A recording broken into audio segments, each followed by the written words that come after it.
At Regin, we develop smart building solutions that saves our customers both energy and engineering time.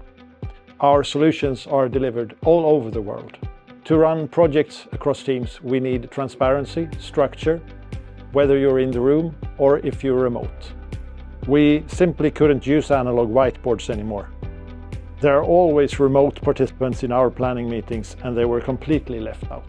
We needed a way for everyone, in the room or remote, to have the same overview and input. We've set up 2 persistent boards on the TeamTablet screen.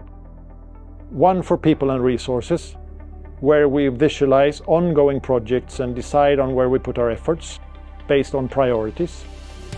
And one board for project follow-up with regards to timelines and results shown as traffic light statuses. It's visible all day in the shared workspace, so anyone can check what's going on, even if they weren't in the meeting. The threshold is low, no training needed. Anyone can contribute, and they do. On the board, each note represents a project, and the project members are represented by a magnet.